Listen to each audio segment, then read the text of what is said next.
রমাদান মাসের বিশেষ 27টি আমলের কথা জানলাম। আমরা আবারও এক নজরে বলে দিচ্ছি রমাদান মাসের বিশেষ 27টি আমল। নাম্বার 1, শাবানের শেষ দিবসে সন্ধ্যায় পশ্চিম আকাশে রমজানের চাঁদ তালাশ করা, রমজানকে কেন্দ্র করে এটি একটি আমল। এবং সেই সাথে চাঁদ যদি দেখতে পাই তাহলে চাঁদ দেখার দোয়া পড়া, আল্লাহুম্মা আহিল্লাহু আলাইনা বিল ইয়ুমনি ওয়াল ঈমান ওয়াস সালামাতি ওয়াল ইসলাম রব্বি ওয়া রাব্বুকাল্লাহ। যদি কেউ চাঁদ দেখতে নাও পান, চেষ্টা করার কারণে তিনিও সওয়াব পাবেন ইনশাআল্লাহ। তাহলে প্রথম আমল হলো চাঁদ দেখা, চাঁদ দেখতে পেলে দোয়া পড়া।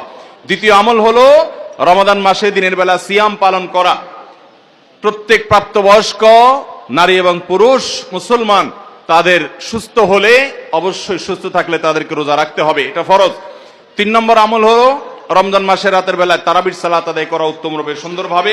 4 নম্বর আমল হলো সাহারি খাওয়া, একটু কিছু হলেও রোজার নিয়ত ভোর রাতের খাবার খাওয়া, এর মধ্যে বরকত আছে খাবারের মধ্যে। 5 নম্বর আমল হলো সাহারিটা শেষের দিকে খাওয়া, এমন ভাবে খাওয়া যে সাহারি খাওয়া শেষ করলে আজান দিতে আর 50টা আয়াত তেলাওয়াত করার মতো সময় থাকে।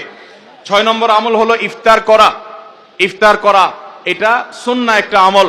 আপনি সুন্নাত জিন্দা করার উদ্দেশ্যে বা সুন্নাত আমল করছেন, সে উদ্দেশ্যে ইফতারের উদ্দেশ্যে, রোজা ভাঙার উদ্দেশ্যে খাবার খেলে আল্লাহ রাব্বুল আলামিন আপনাকে সওয়াব দান করবেন। ইফতার করা 6 নম্বর আমল।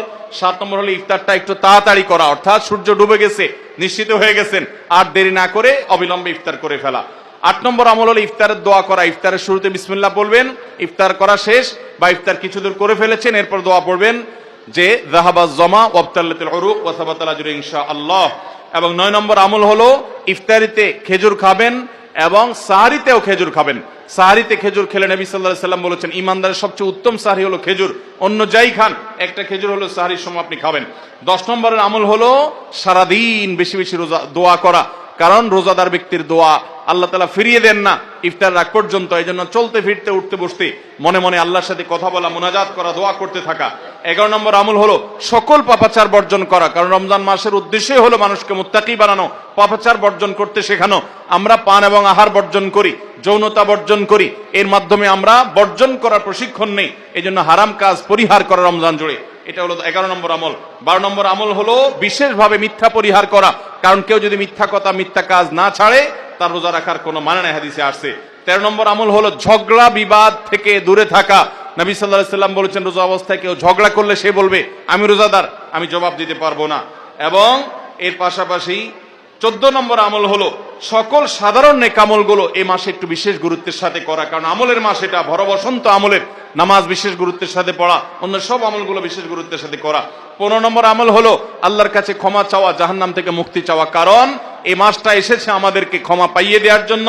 এই মাসটা এসেছে জাহান্নাম থেকে মুক্তি পাওয়ার মাধ্যম হিসাবে। আল্লাহ রাব্বুল আলামিন এই মাসে প্রতি রাতে অসংখ্য মানুষকে জাহান্নাম থেকে মুক্ত ঘোষণা করেন, বিধায় সেজন্য দোয়া করা চেষ্টা করে, এটা হলো 15 নম্বর আমল।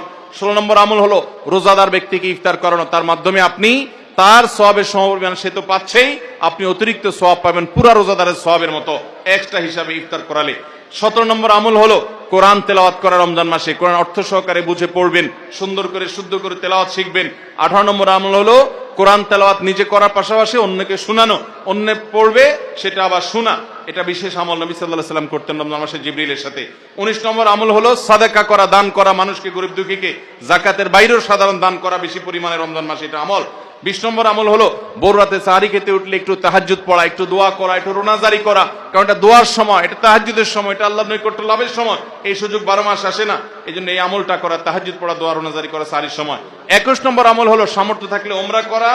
22 নম্বর আমল হলো মেসওয়াক করা, এমনকি রোজা অবস্থায় দিনের বেলা বেশি বেশি, নবী সাল্লাল্লাহু আলাইহি সাল্লাম করতেন।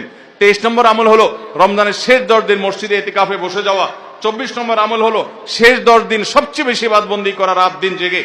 আর 24 নম্বর আমল হলো এটি। 25 নম্বর আমল হলো লাইলাতুল কদর তালাশ করা, বিশেষ করে শেষ দশকের বেজোড় রাতগুলোতে আরো বিশেষ করে লাইলাতুল কদর পাওয়ার বিষয়ে বেশি বেশি ইবাদত বন্দেগী করা।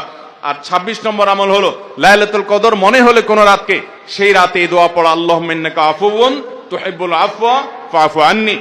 আর 27 নম্বর আমল হলো রমজানের শেষ দিনে, একেবারে শেষ মুহূর্তে রমজানকে বিদায় দেওয়া, গরিব দুঃখীদের বাসায় ফিতরা পৌঁছে দেওয়ার মাধ্যমে। আল্লাহ রাব্বুল আলামিন এই 27টি বিশেষ আমলের মাধ্যমে আমাদের রমাদানকে অর্থবহ এবং সার্থক করার তৌফিক দান করুন। এই রমাদান যেন আমাদের জীবনের শ্রেষ্ঠ রমাদান হয়, এই রমাদান যেন আমাদের জীবনে অর্জনের রমজান হয়, এই রমাদান যেন আমাদের জীবনে ক্ষমা লাভের রমজান হয়, জাহান্নাম থেকে মুক্তির রমাদান হয়, আমাদের কল্যাণের রমাদান হয়। আল্লাহ তাআলা সেভাবে রমজানের প্রতিটা মুহূর্ত, প্রতিটা দিনকে কাটাবার তৌফিক আমাদের সবাইকে দান করুন। জাযাকুমুল্লাহু খায়রা ওয়া আখিরু দাওয়ানা আলহামদুলিল্লাহি রাব্বিল আলামিন।